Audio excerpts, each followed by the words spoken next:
And good morning, buenos dias. You're watching Diversity in Action with Eddie Reyes and my co-host, Ms. Rebecca Hicks.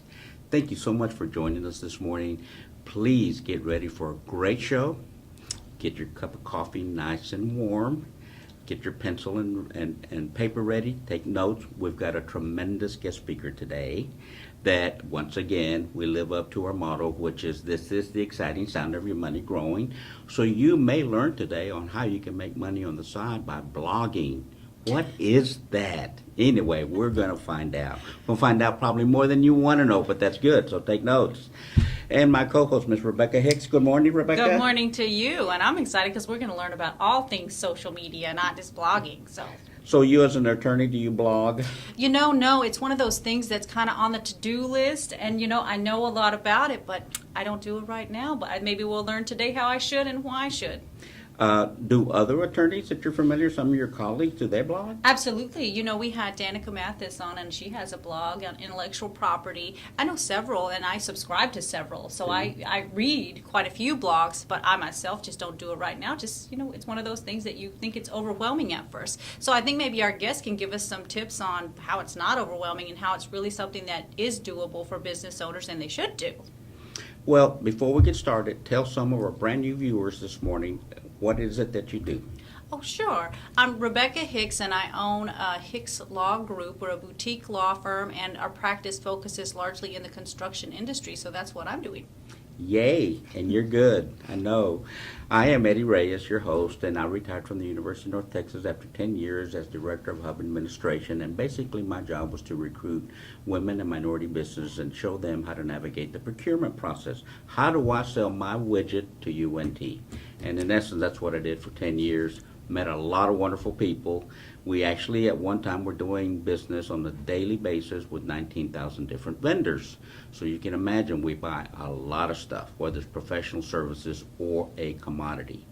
In that, however, as we ran into a lot of business and spoke to a lot of business owners, the term blog came up. And I'm asking you, and I'm old-fashioned, I'm still looking for payphones. So when blog came up, what is that? Facebook, social technology, all of those things came up. Well, today, folks, we were very fortunate, and she actually made time out of her busy schedule. So busy that she ran from San Antonio up here to be with us this morning. Thank you. And it is Ms. Chris Bradshaw. Chris, welcome to the program. Oh, thank you. It's wonderful to be here, Eddie and Rebecca. So tell our audience a little bit about you, and don't be modest, because you've done phenomenal things, so please. Well, I run a company, a social media agency, as Rebecca said, called the Boombox Network. We actually specialize in baby boomers and how to reach an audience of baby boomers. And for those of you who aren't familiar with who that is, even though I think probably the majority of your audience Who is that? baby boomers, it is us. Yeah. 45 and over, pretty much. That's the advertising community. That's how they classify them. 45 and over. So the baby boomers have the most money. There's almost 80 million of them, and there's 10,000 people a day turning 60. So that's the kind of big bucket of money spending and target consumers that people should be paying attention to. And as far as advertisers are concerned, they're often considered a niche market, much like any ethnic group is considered a niche market. Well, I feel good that then I guess I'm not a baby boomer if 80 million or plus have most money. So it could be 79,999,000, right? Well, that's a challenge too. There's, we're all living longer, and it's we need to be saving more money, earning more money. Those 50-year, when we're in our 50s, is when that's our time to be earning the biggest amounts of money as well. Yeah, you don't go as many happy hours as you used to, so you tend to focus. We do get to save. Speak for yourself. Listen to this. I'm not quite in that baby boomer category just yet. You're a little younger. Yeah.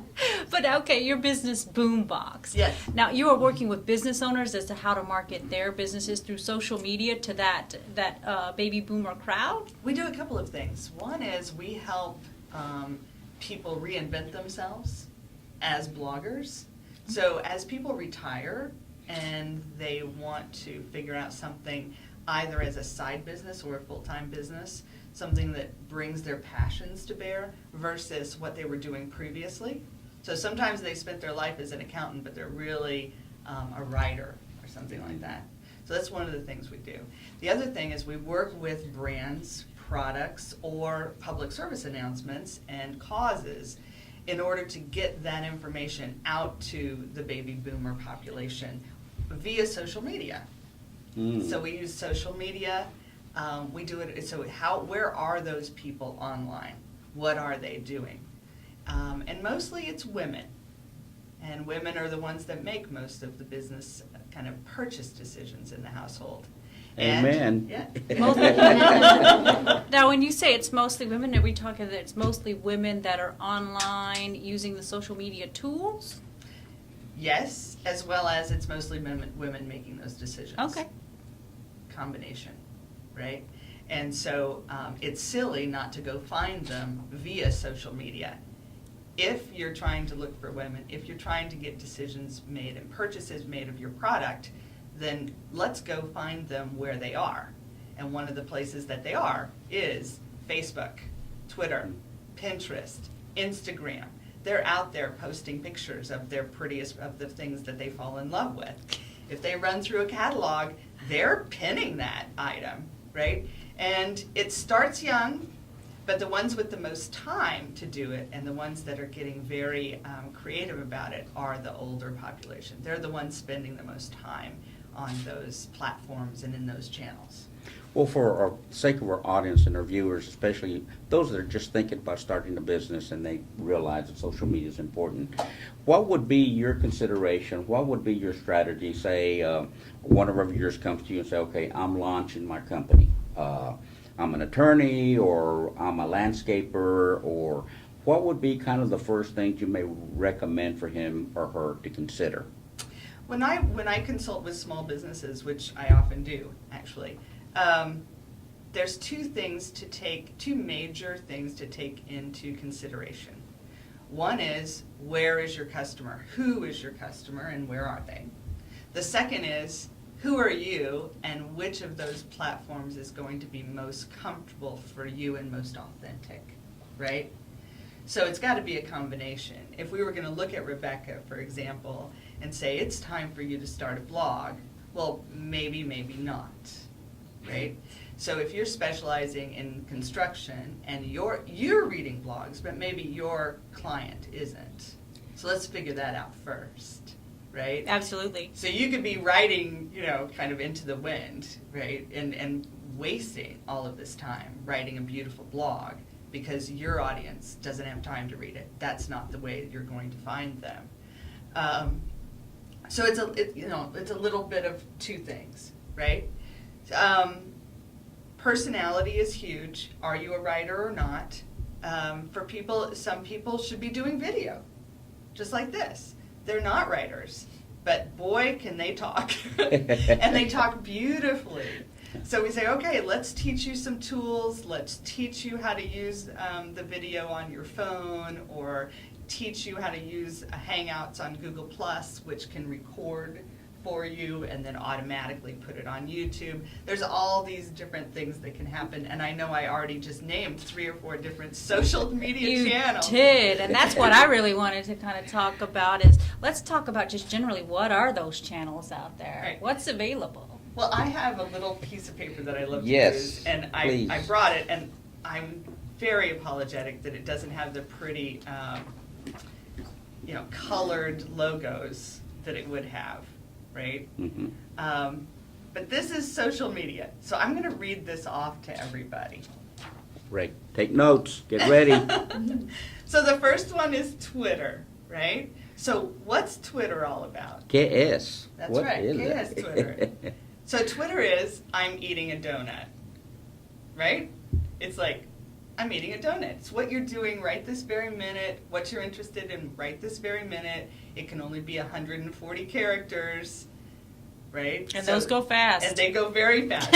But certain people have a wit about them. They have the ability to do that, and Twitter is just very natural, right? So I'm eating a donut. You know, for a minute, you talk about imagination. All you have to do is look at the license plate, and you'll see 7 characters, and it's amazing what they can say on that license plate on 6 or 7 characters. You're So if you want to exactly say right. Twitter's a longer license plate, you can go with that. I like that. Twitter's also considered like a cocktail party, right? So if you've ever walked through a really big cocktail party and you just kind of walk through slowly and you hear all these different conversations going on out there, that's kind of like Twitter. Twitter is like a ticker tape. Like you can walk through Twitter and just find all sorts of topics. And that you just throw your little 2 cents in and keep walking. So the next one is Facebook. So if we were dealing with the same donut kind of concept here, Facebook is all about I like donuts. So on Twitter you just said I'm eating one. It's right now. On Facebook you're telling the whole world you like them. And Facebook's kind And you of may like, put a picture of the donut. yes, exactly. The bite in Pictures are it. really big on donut on there. She's making me hungry. Yeah, Right, so Foursquare. Do you guys know about Foursquare? do not.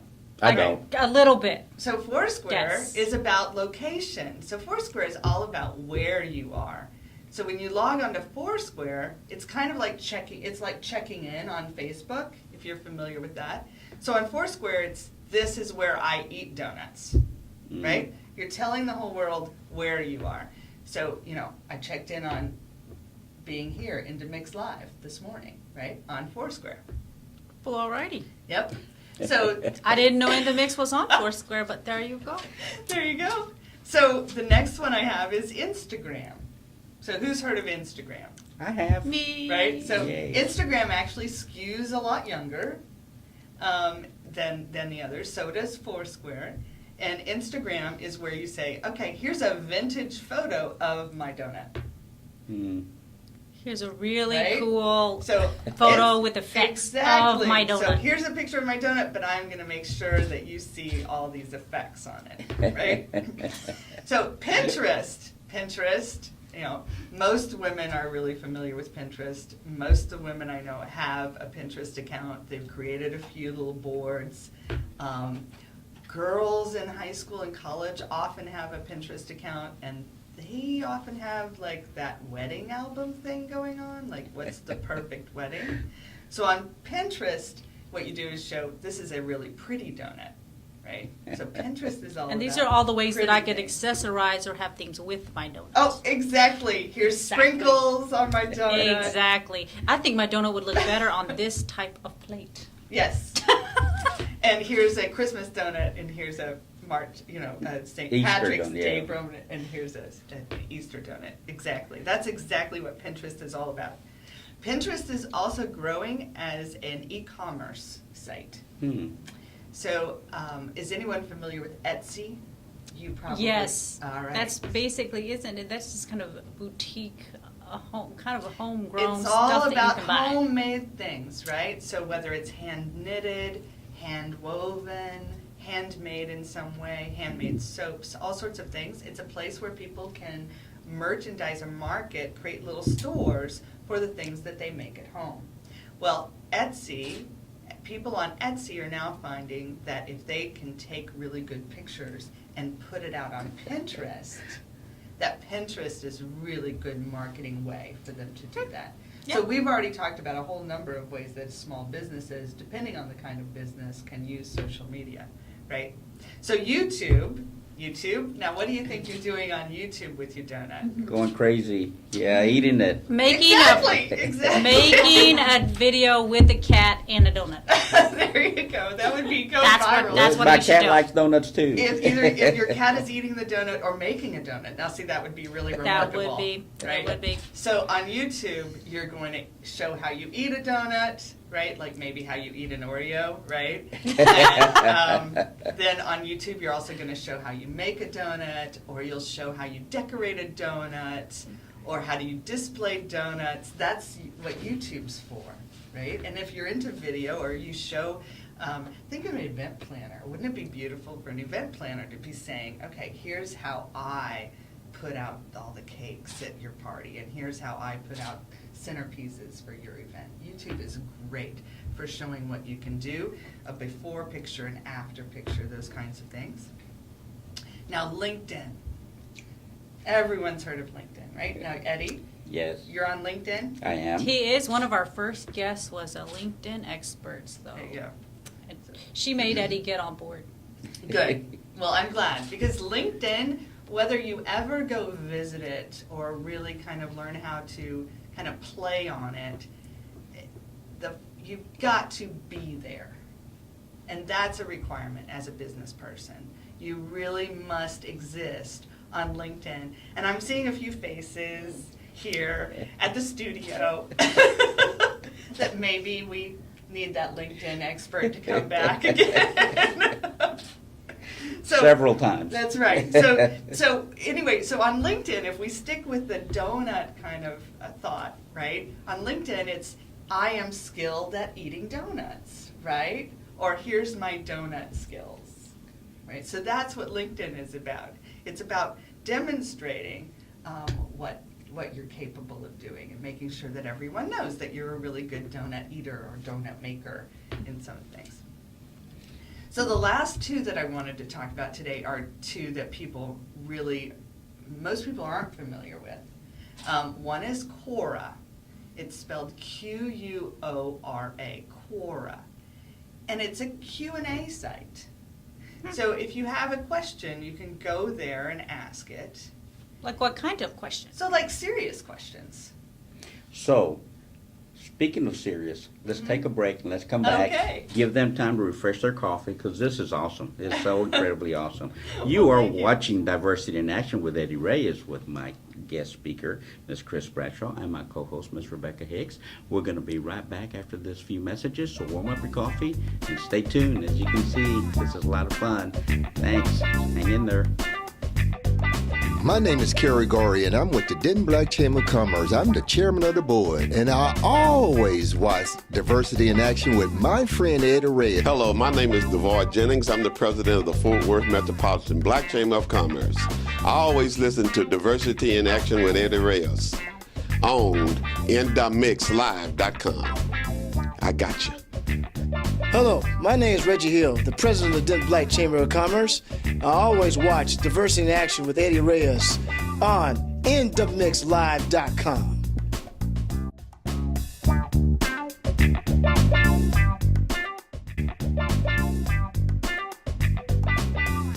And we're back with Diversity in Action and our guest speaker, Ms. Chris Bradshaw, with my co-host, Ms. Rebecca Hicks. Thank you very much again for joining us this morning, allowing us to come into your home or into your office. Thank you so much. Okay, you ready? This is really cool. I know you're running back with your coffee spilling all over the place, so sit down, take a minute. Let's pick up where we left off. This is awesome. So you were talking about Quora? Quora. Quora. I know her. So Quora is actually, there's all sorts of search engines and other websites, ask.com or about.com or different websites and things like that. But Quora is more serious. So Rebecca, you mentioned that you specialize in law about, the construction business, right? So as a lawyer, we would probably recommend that you were not on this site, because you don't want to give advice and be held responsible. Exactly, for that, yeah. Right? That would be a problem. Exactly. So it would not be a place where you would be recommended as an expert or where we would want to put you.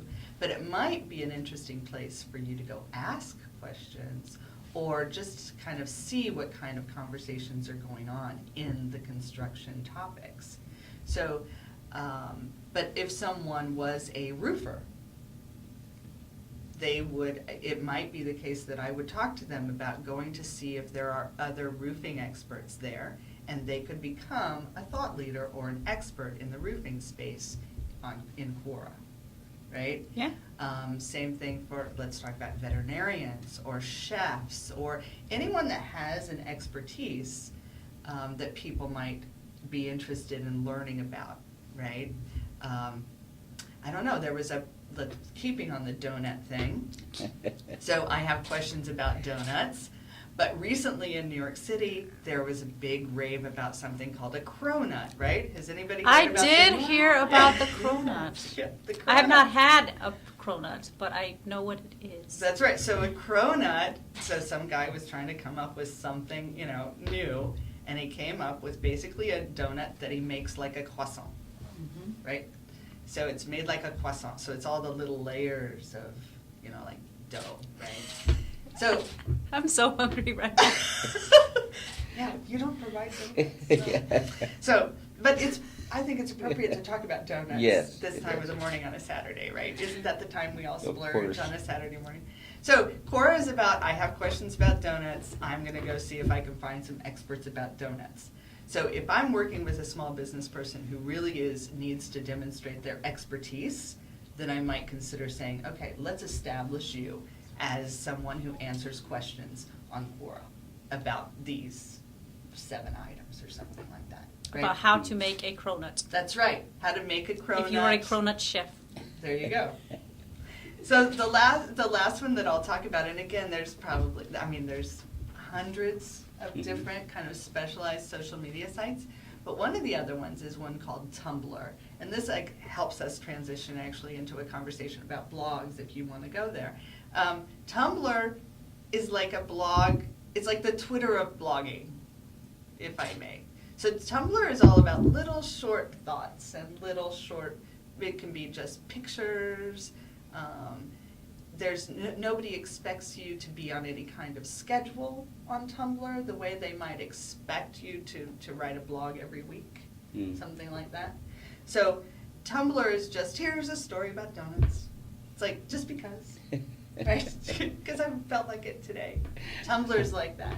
And Tumblr's demographic goes much younger as well. But it's beginning. Now on Tumblr, do people follow you? If you were Yes. to post there, you would accumulate followers, maybe like Twitter or something? Kind of, yes, exactly. A little more like Twitter. It's more like I'm just going to follow them and I'm going to see what's going on. And Tumblr provides ways for you to find other people writing about that, or other people who who posted pictures of donuts, or kind of these are related kind of things. Kind of like on Amazon, if you go shopping, it says these other people who bought that book bought this. Other people who bought those shoes bought this outfit.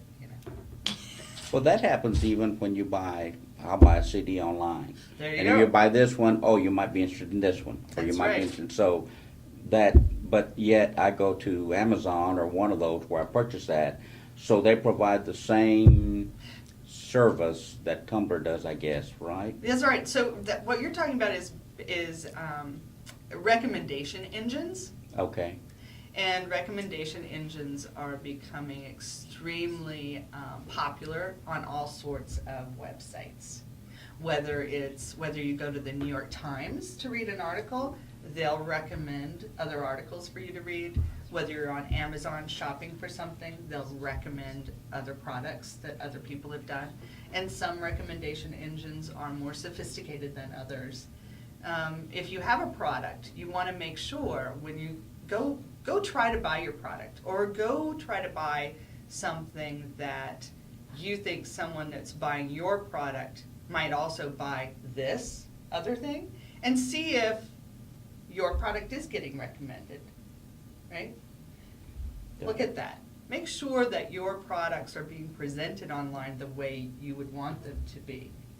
It's no different than going into the grocery store and making sure that, if you've got a certain type of bread, is it, are your donuts with the bread, or are your donuts over in the bakery department, or are they where you think your customer is going to be, right? Absolutely.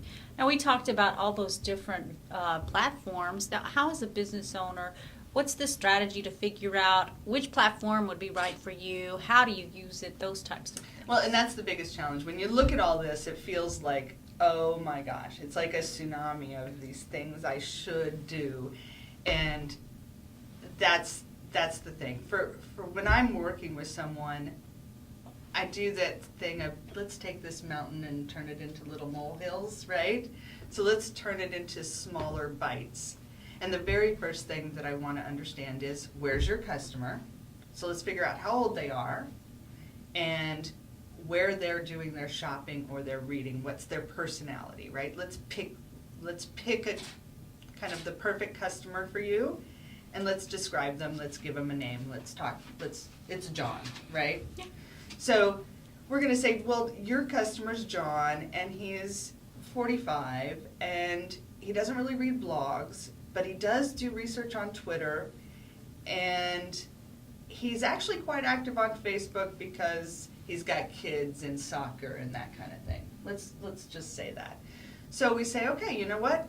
You don't really need to have a blog, but let's get you educated on Twitter so that you can be talking to John when he's out there. And let's make sure that you have a Facebook business page and that John can go like it and he can just kind of see it and have you kind of top of mind in the back of his mind as he's thinking through and making his decisions. And those are fairly, those feel less onerous, right? Oh, that's one Sure, or two that little seems things. very doable, right? Exactly. Now, let me ask you this, because Twitter is very popular. It's everywhere now. People are talking in hashtags everywhere. I love hashtags. But I want to know, okay, with Twitter, the goal is really to accumulate followers, right? The goal is to accumulate the right followers. Okay. Right. Well, how does a business owner go about doing that? By saying something that's relevant and interesting to those followers, right? So Twitter's used for all sorts of different reasons, and people use Twitter differently. I actually don't have a lot of followers. I know people who have thousands, I probably have 1,500, 2,000 followers, something like that, which is fine for me. The people that follow me are interested in the same things that I'm interested in, so that's what matters. And I don't follow a lot of people. I follow probably 2,000 people as well. I use Twitter for very specific purposes. I use it like a tool.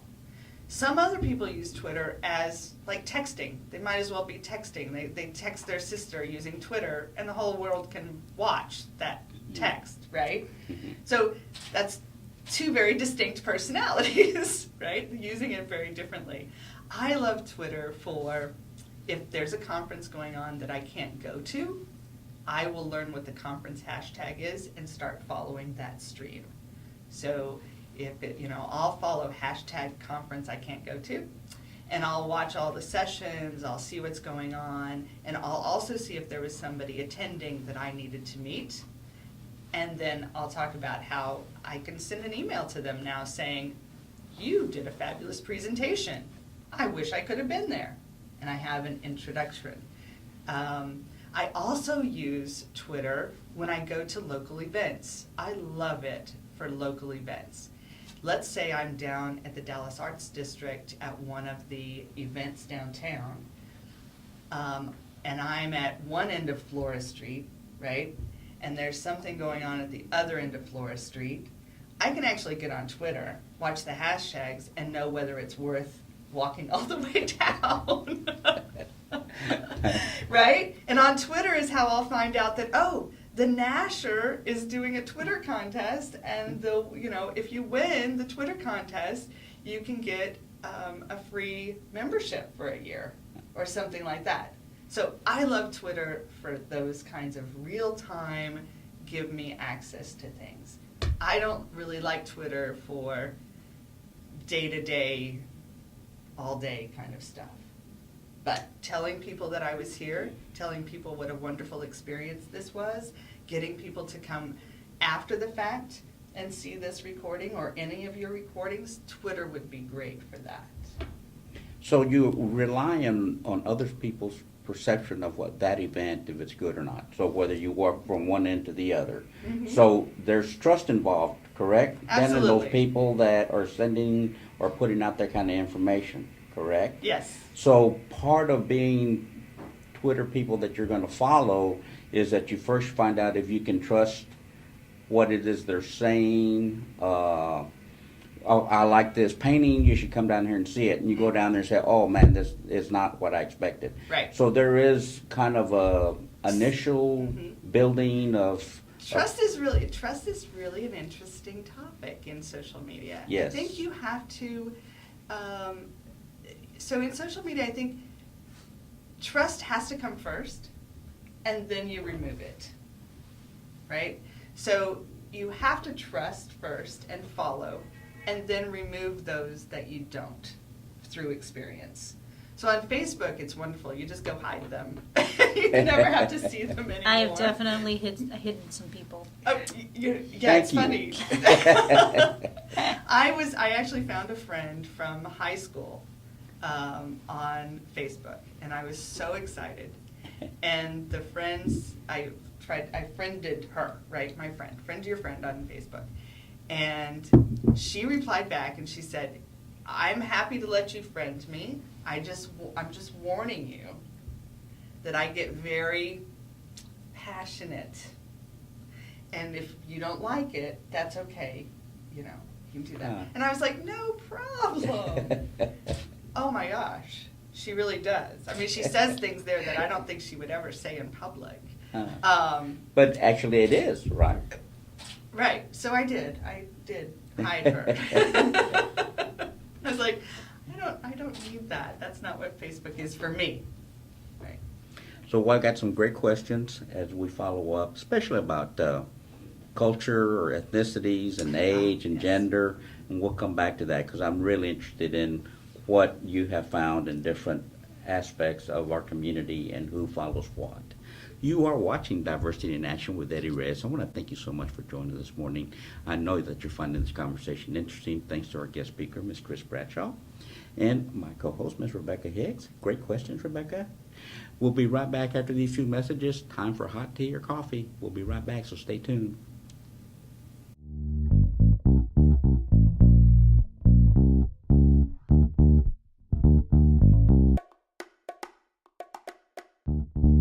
I always listen to Diversity in Action with Eddie Reyes every Saturday morning at 10 a.m. on InTheMixLive.com.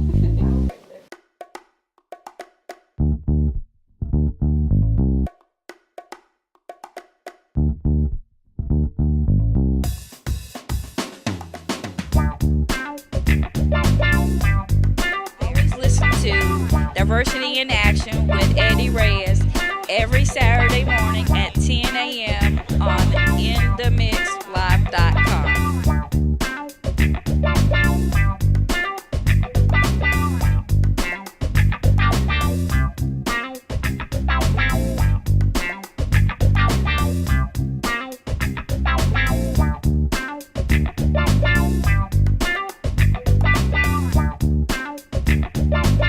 I'm Katrina Wade Miller, Associate Director of the North Texas Small Business Development Center. I always watch Diversity in Action with Eddie Reyes Saturday morning at 10 a.m. on InTheMixLive.com.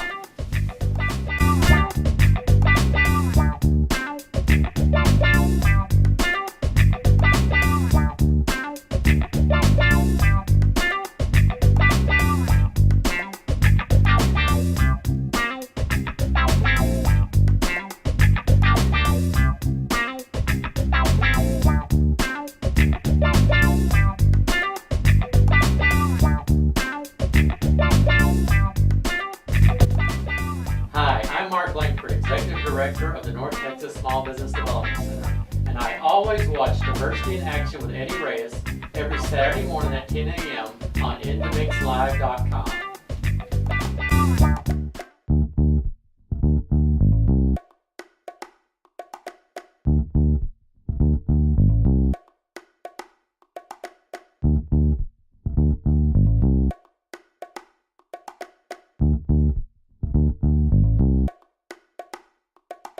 Hello, my name is Dr. Diane Sanchez, founder and president of DAS HR Consulting, and I always listen to Diversity in Action with Eddie Reyes every Saturday morning at 10 a.m.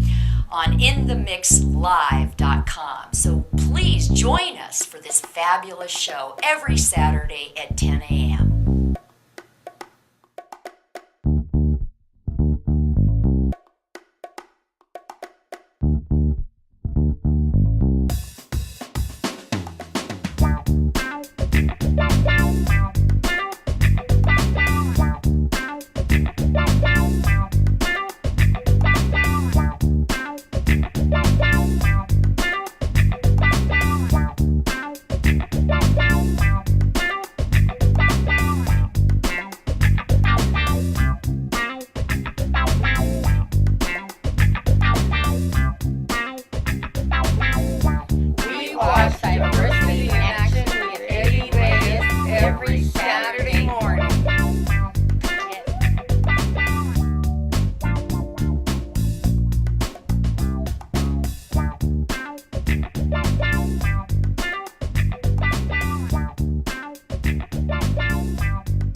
And we're back to Diversity in Action with Eddie Reyes on InTheMixLive.com. Thank you so much for joining us this morning.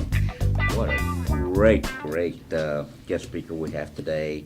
And thanks to Rebecca, she knows all the right questions to ask. I'm still looking for a payphone, so bear with me. So in any event, Rebecca and Chris, thank you so much. So let's talk about the big interest, of course, still, because we're in such a diverse community, correct? And so these are great tools, great platforms.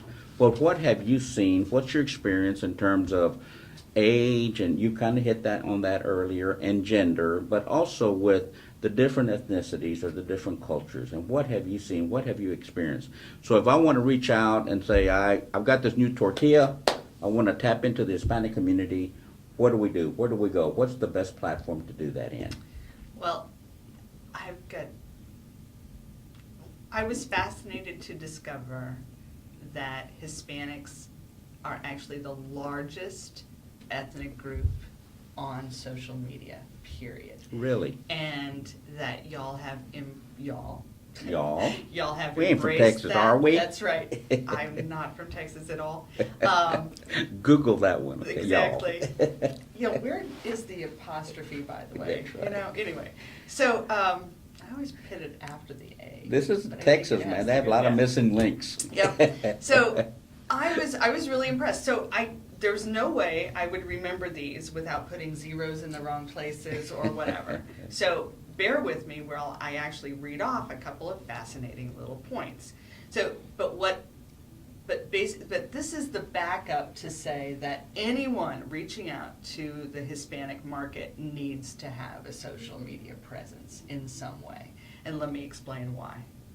So, this is from the Pew Research Center, which we talked about.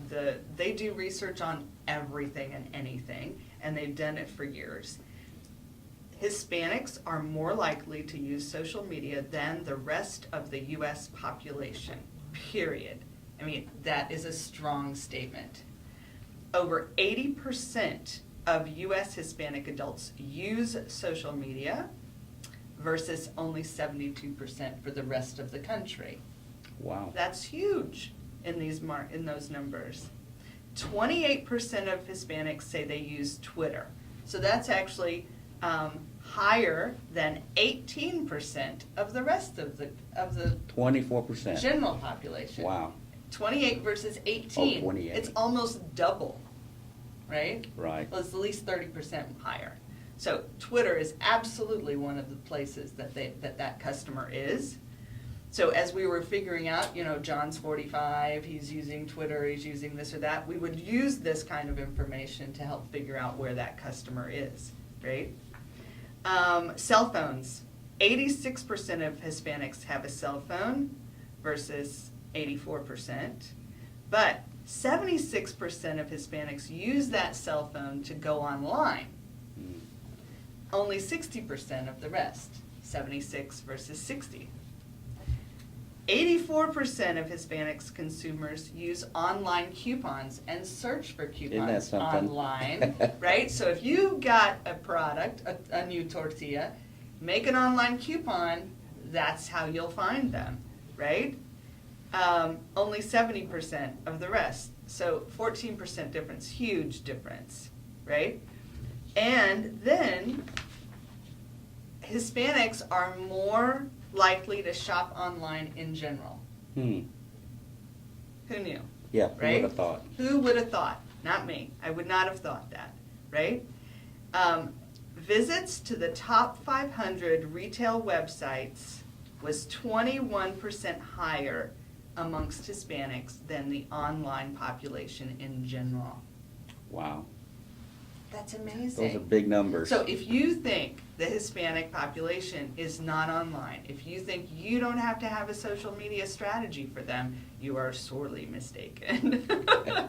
So here we go. Adult Hispanic smartphone owners are twice as likely as non-Hispanics to say they want to have ads on their phone. Interesting.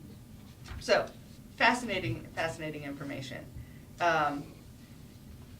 68% of Hispanic internet users are active on Facebook, Twitter, and others, more than the 58. And this was another funny. right? Only 50% of Facebook users log into their accounts any day, right? So it's day one, 50% of the Facebook users have logged in today. Day two, a different 50% of Facebook users have logged in, right? That's what that means. So only 50% of all the Facebook people are ever there on any given day. Okay, we get that. 89% of Hispanics log in every single day to Facebook. 89%. 89%. 50% of the general population logs into Facebook every day. 89% of Hispanics log in to Facebook every day. So Wow. I don't know how much more I could say that anyone marketing to the Hispanic population, which basically in Texas ought to be everybody, right? So basically, you need a social media strategy. You've got to be out there. And there are so many ways making it easier. So reach out to your marketing agency, reach out to your neighbor. If you're a guy who doesn't get it, but whose wife is on Pinterest or Facebook or whatever, right? Reach out to your wife. Talk about it. How does she shop? Compare what she's doing with the brands that she's interacting with to how you might do something like that to reach your customers as well. So there's all sorts of ways to start kind of putting your toe in, and put your toe in. You can't really make a mistake. This is not like billboards where there's all this research that's been happening over 40 or 50 years that we know this is the way a billboard works, this is the best way to do that, right? We know that by now. We know what kind of direct mail works by now. We know that social media we still don't really know. So don't think that you have to have some expert tell you. If you need someone to sit and work it through with you, great. Find someone to do that. But just try it, get out there. But don't start something until you're ready to keep it up. Yeah, that's the thing, isn't it? That's the thing. Don't go create a Facebook page, get all these people to like you, and then nothing happens. That's worse than not being there at all, right? So, Rebecca, to starting a blog, right? You haven't started one because you didn't know how to move forward. Perfect. Don't start one until you know how. When I looked into it, basically the advice was, for a blog, you need to update it at least twice a week. And, looking at my schedule, that just wasn't realistic. Now, there are some tools to help you, if you're on Twitter, you're on Facebook, you're on LinkedIn as well. Aren't there some tools where, you post something on one platform and it populates to the others all at one time? Yes, there's some wonderful tools, and I use a couple of them. One of them is Hootsuite, which is great. It's like a dashboard, right? So you can have your Facebook, your LinkedIn, your Twitter, even your Pinterest. How do you spell that? Hootsuite. Like the icon is an owl. Oh, so okay. If you picture the owl, it's Hoot. Gotcha. Suite. So the Hootsuite, which is all about Twitter, LinkedIn, Facebook. Now I warn against those, though, because they do exactly what you said. They will put things out all at one time to all the destinations. However, you can tweet something over and over and over again, right? Because remember I said Twitter is kind of like a cocktail party. So if you've got your smart little comment about the weather, you can walk through the cocktail party and use that same sentence all the time, right? Right. With every little crowd that you run across, and that's okay. Facebook isn't really like that. Once you post something, it kind of lives there forever. So you only want to post that comment or, share that article or that photo once on Facebook, right? And LinkedIn is a whole different side of you. It's a very professional side of you. So you don't want to post that picture of you, with a half-drunk margarita at all on LinkedIn. So until you get good at it, I would recommend doing them individually. Doing them separately. Yeah. That makes we, sense. We have to take a quick break. You are watching Diversity in Action with Eddie Reyes, and got more questions coming up, so we're going to fill up the whole hour here real quick. This is very interesting. Stay tuned, please. Warm up your coffee, and we'll be right back after these few messages. Hi, I'm Chris Bradshaw. I'm a principal with Boombox Network. We're a small business, always looking for ways and ideas on how to grow our business further. One of the ways I do that is listening to Diversity in Action with Eddie Reyes. He's on intomixlive.com, and I highly recommend you watch him too. We're back to Diversity in Action with Eddie Reyes with our guest speaker, Ms. Chris Bradshaw, and my co-host, Ms. Rebecca Hicks. So let's talk about one of the things that occurred to me. We had, as I said, I used to work at UNT, and we had numerous speakers come out.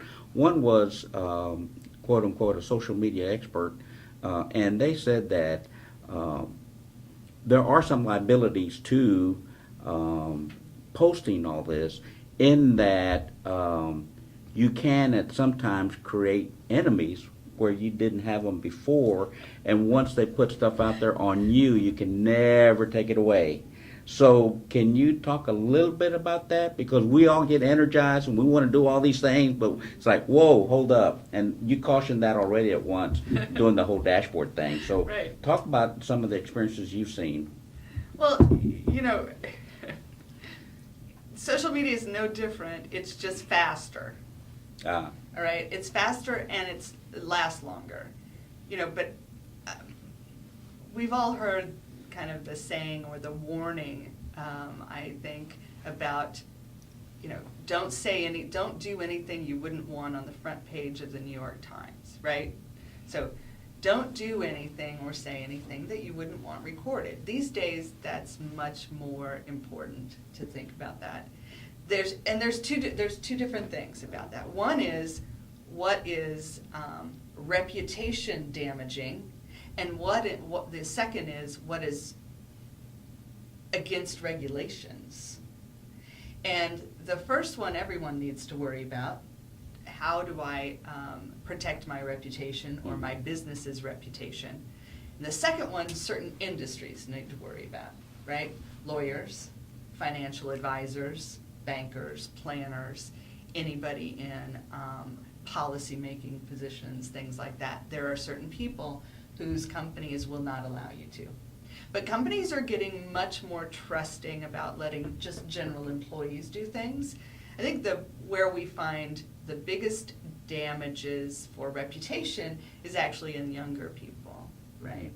Who didn't think about when they were 16 and they took some pictures of themselves or wrote some comments about themselves or used certain language publicly in Facebook or something, that maybe a year and a half later, they would want a certain job, that it would be important for them to have a certain kind of presence or reputation.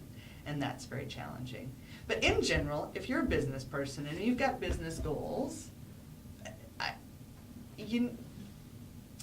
you should try. You should reach out there and try. And you were saying something during the break, Eddie, about, well, you know, where do we start? Where do you start?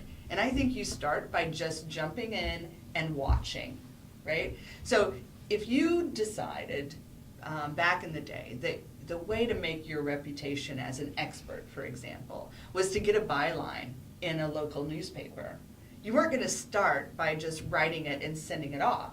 You're going to start by reading the paper, figuring out what kind of articles that they like, right? Or what kind of editorials got the point across. And you would kind of figure it out and say, okay, I'm going to follow that example. Well, it's no different in any of these things.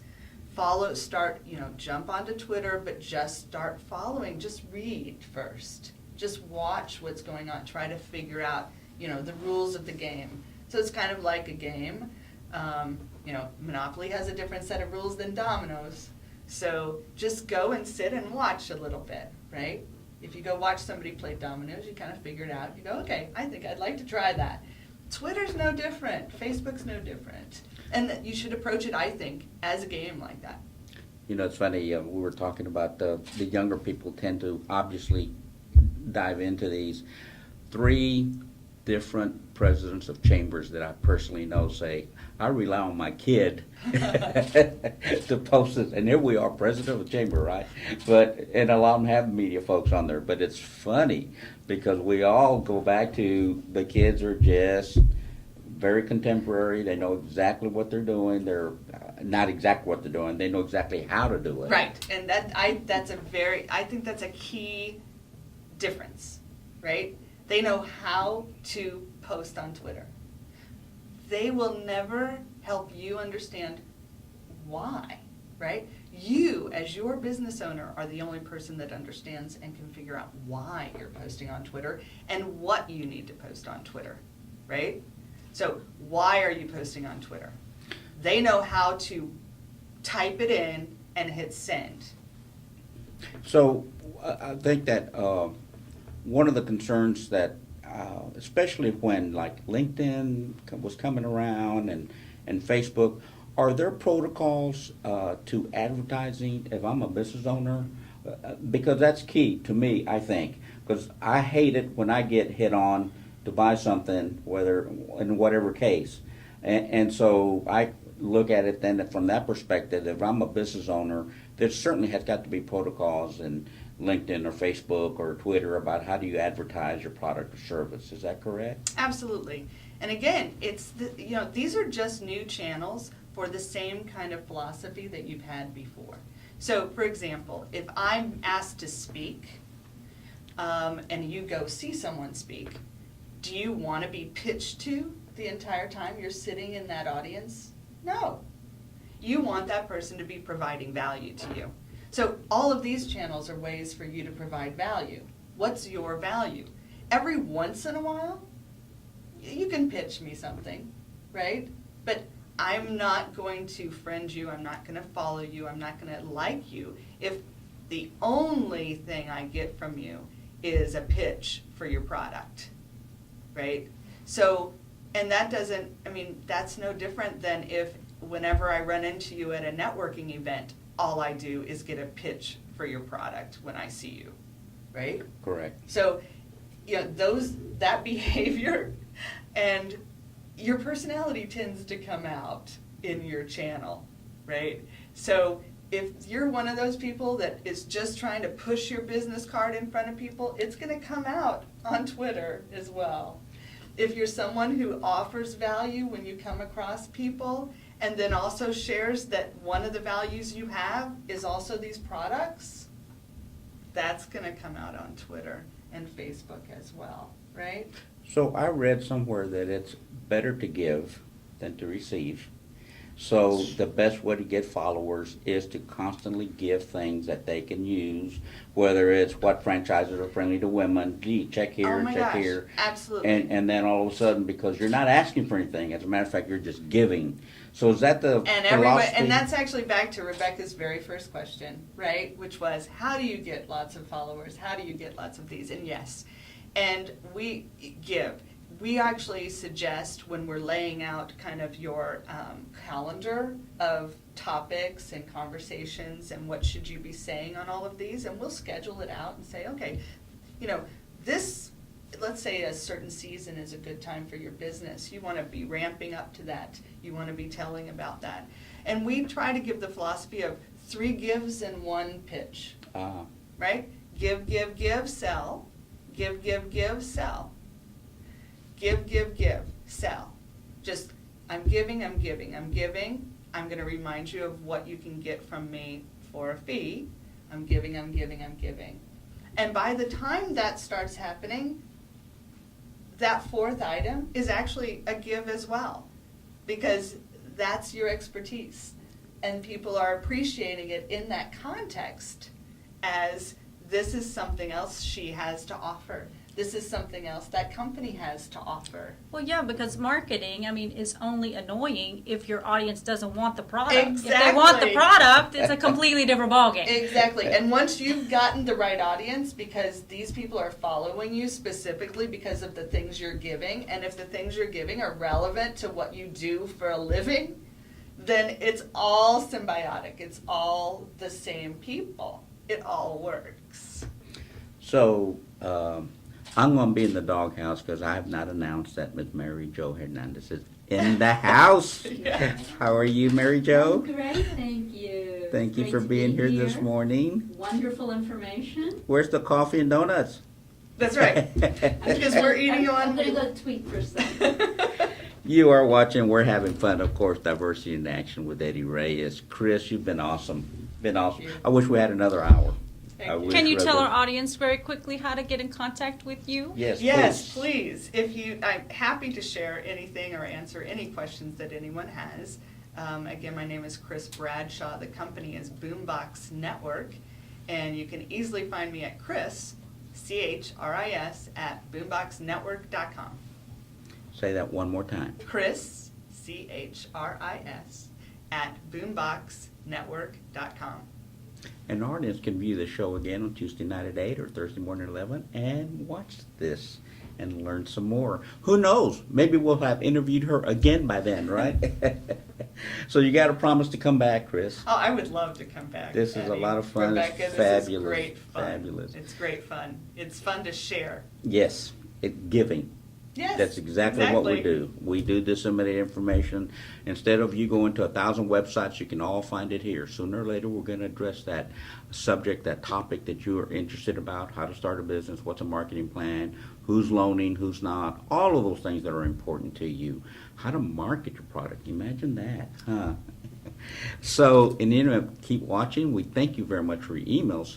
Next week, we are very looking forward to Sal Garza. He is the president of the DFW Hispanic Communicators, and he's going to be here and talk about what it is they do. But equally, their event that's happening in April, they have John Quinones and a salute to Gloria Campos. And this will be their annual event, their scholarship event. So we're so looking forward to having him on next Saturday at 10 o'clock. He'll be here and talk about all the fabulous members. And it's everyone that you've ever seen on TV. Most of them are members of this. It's a lot of fun, great networking. And I'm going to work real hard and see if maybe, because please, let's talk about the Hispanic Women's Network of Texas and the Dallas chapter. You are on the board, is that correct? I am on the board. I am on the board as the market strategy chair, and the Hispanic Women's Network of Texas Dallas chapter is just doing amazing things right now. We have a Be Inspired series and a stand-up series, as well as the things that we do for the Latinas in Progress. So please go to hwnt.org/chapters/Dallas to learn a lot more about us and our events, or go to meetups and just do a search for Hispanic Women's Network of Texas, and you'll find all of our events online. So, man, if you don't know by now, you better know what's going on in your community. As these ladies have heard me say before, I want to thank the ladies for allowing us men to think that we're in charge. We know who's in charge, who does shopping online, who does. Come on, guys. So thank your ladies. Give them a tight squeeze and thank them for what they do, because we do rely on them. They are nurturing. They're wonderful, incredibly intelligent, much more than us. So please, Hispanic Women's Network, and they have a couple events coming up in April. Yes, we do. I'm sorry, I don't remember the dates. Okay, that's all right. One is the 15th of April, which April you're going to 15th. have. Well, you're going to be there. You're moderating. That's the 29th. Oh, see, 2 in April. 2 in April. Fabulous. Coming right up. It's all because April of leadership. 29th and April 15th. Great leadership, great board of directors. Thank you so much, and we'll catch you next week. Ms. Rebecca, any comments? No, thanks for all the information, Chris. Yes. Think about how much you'd have to pay to get this information, correct? Yay. So once again, thank you very much for watching, and we'll see you next Saturday. Bye-bye. Have a great weekend.